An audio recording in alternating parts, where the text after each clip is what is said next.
شروع اللہ کا نام لے کر جو بڑا مہربان نہایت رحم والا ہے۔ وہ جو نہایت مہربان ہے اسی نے قرآن کی تعلیم فرمائی، اسی نے انسان کو پیدا کیا، اسی نے اس کو بولنا سکھایا۔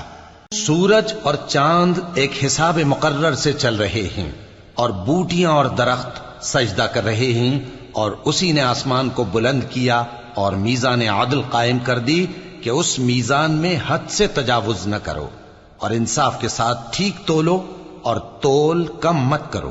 اور اسی نے خلقت کے لیے زمین بچھائی، اس میں میوے اور کھجور کے درخت ہیں جن کے خوشوں پر غلاف ہوتی ہیں، اور اناج جس کے ساتھ بھس ہوتا ہے، اور خوشبودار پھول۔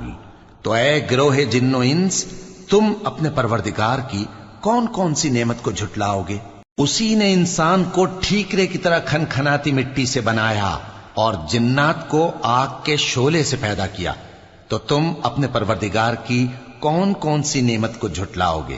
وہی دونوں مشرقوں اور دونوں مغربوں کا مالک ہے، تو تم اپنے پروردگار کی کون کون سی نعمت کو جھٹلاؤ گے؟ اسی نے دو دریا رواں کیے جو آپس میں ملتے ہیں، مگر دونوں میں ایک آڑ ہے کہ اس سے تجاوز نہیں کر سکتے، تو تم اپنے پروردگار کی کون کون سی نعمت کو جھٹلاؤ گے؟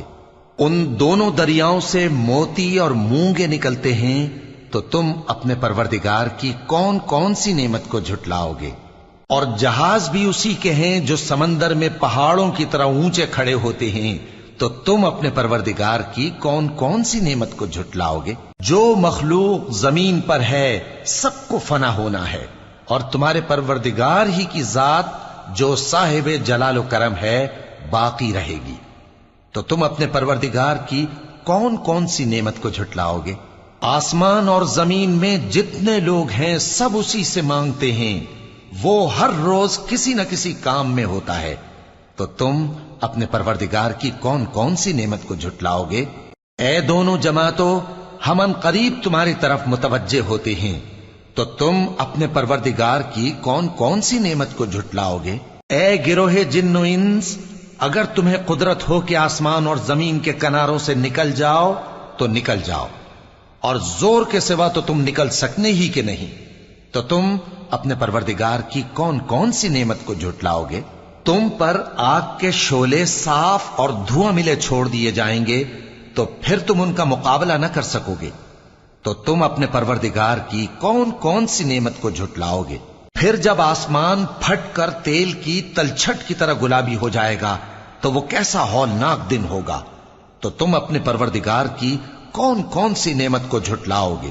تو اس روز نہ تو کسی انسان سے اس کے گناہوں کے بارے میں پرسش کی جائے گی اور نہ کسی جن سے، تو تم اپنے پروردگار کی کون کون سی نعمت کو جھٹلاؤ گے؟ گناہگار اپنے چہرے ہی سے پہچان لیے جائیں گے تو پیشانی کے بالوں اور پاؤں سے پکڑ لیے جائیں گے، تو تم اپنے پروردگار کی کون کون سی نعمت کو جھٹلاؤ گے؟ یہی وہ جہنم ہے جسے گناہگار لوگ جھٹلاتے تھے، وہ دوزخ اور کھولتے ہوئے گرم پانی کے درمیان گھومتے پھریں گے، تو تم اپنے پروردگار کی کون کون سی نعمت کو جھٹلاؤ گے؟ اور جو شخص اپنے پروردگار کے سامنے کھڑے ہونے سے ڈرا اس کے لیے دو باغ ہیں، تو تم اپنے پروردگار کی کون کون سی نعمت کو جھٹلاؤ گے؟ ان دونوں میں بہت سی شاخیں یعنی قسم قسم کے میووں کے درخت ہیں، تو تم اپنے پروردگار کی کون کون سی نعمت کو جھٹلاؤ گے؟ ان میں دو چشمے بہ رہے ہیں، تو تم اپنے پروردگار کی کون کون سی نعمت کو جھٹلاؤ گے؟ ان میں سب میوے دو دو قسم کے ہیں، تو تم اپنے پروردگار کی کون کون سی نعمت کو جھٹلاؤ گے؟ اہل جنت ایسے بچھونوں پر جن کے استر اطلس کے ہیں تکیہ لگائے ہوئے ہوں گے، اور دونوں باغوں کے میوے قریب جھک رہے ہیں، تو تم اپنے پروردگار کی کون کون سی نعمت کو جھٹلاؤ گے؟ ان میں نیچی نگاہ والی عورتیں ہیں جن کو اہل جنت سے پہلے نہ کسی انسان نے ہاتھ لگایا اور نہ کسی جن نے، تو تم اپنے پروردگار کی کون کون سی نعمت کو جھٹلاؤ گے؟ گویا وہ یاقوت اور مرجان ہیں، تو تم اپنے پروردگار کی کون کون سی نعمت کو جھٹلاؤ گے؟ نیکی کا بدلہ نیکی کے سوا کچھ نہیں ہے، تو تم اپنے پروردگار کی کون کون سی نعمت کو جھٹلاؤ گے؟ اور ان باغوں کے علاوہ دو باغ اور ہیں تو تم اپنے پروردگار کی کون کون سی نعمت کو جھٹلاؤ گے؟ دونوں خوب گہرے سبز، تو تم اپنے پروردگار کی کون کون سی نعمت کو جھٹلاؤ گے؟ ان میں 2 چشمے ابل رہے ہیں، تو تم اپنے پروردگار کی کون کون سی نعمت کو جھٹلاؤ گے؟ ان میں میوے اور کھجوریں اور انار ہیں، تو تم اپنے پروردگار کی کون کون سی نعمت کو جھٹلاؤ گے؟ ان میں نیک سیرت خوبصورت عورتیں ہیں، تو تم اپنے پروردگار کی کون کون سی نعمت کو جھٹلاؤ گے؟ وہ حوریں ہیں جو خیموں میں محفوظ ہیں، تو تم اپنے پروردگار کی کون کون سی نعمت کو جھٹلاؤ گے؟ ان کو اہل جنت سے پہلے نہ کسی انسان نے ہاتھ لگایا اور نہ کسی جن نے، تو تم اپنے پروردگار کی کون کون سی نعمت کو جھٹلاؤ گے؟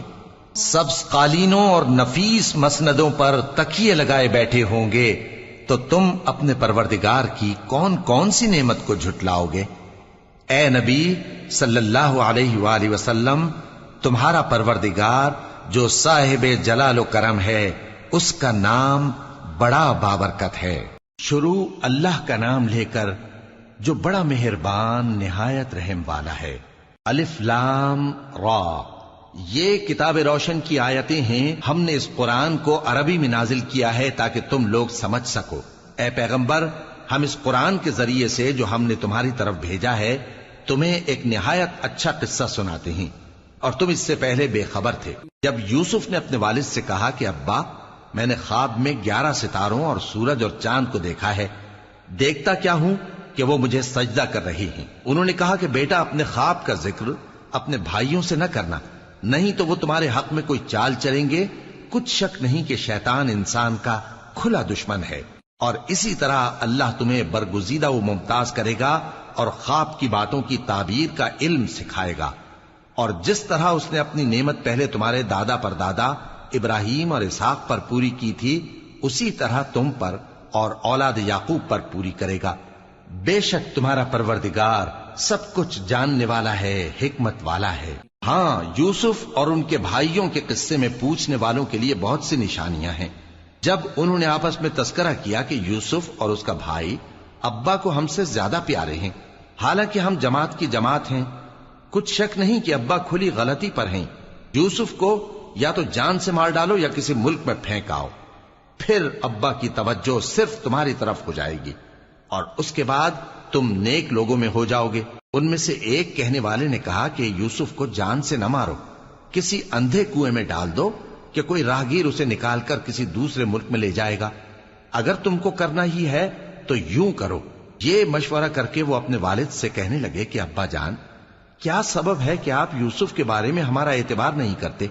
حالانکہ ہم اس کے خیر خواہ ہیں، کل اسے ہمارے ساتھ بھیج دیجئے کہ خوب میوے کھائے اور کھیلے کودے، ہم اس کے نگہبان ہیں۔ انہوں نے کہا کہ یہ امر مجھے غمناک کیے دیتا ہے کہ تم اسے لے جاؤ، یعنی وہ مجھ سے جدا ہو جائے، اور مجھے یہ بھی خوف ہے کہ تم کھیل میں اس سے غافل ہو جاؤ اور اسے بھیڑیا کھا جائے۔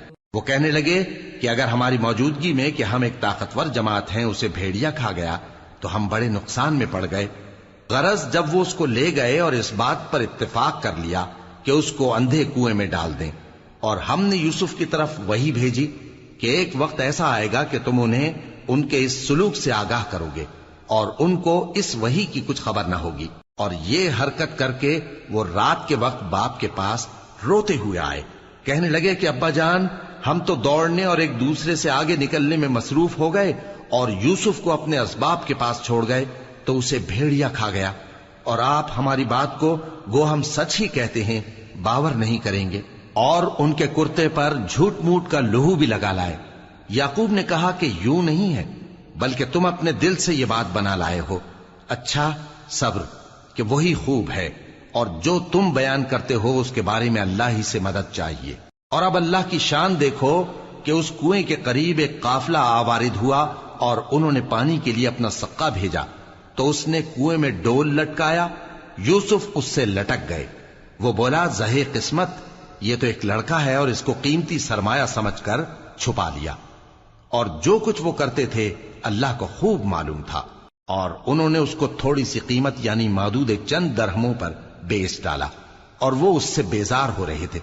اور مصر میں جس شخص نے اس کو خریدا، اس نے اپنی بیوی سے جس کا نام زلیخا تھا کہا کہ اس کو عزت و اکرام سے رکھو، عجب نہیں کہ یہ ہمیں فائدہ دے یا ہم اسے بیٹا بنا لے۔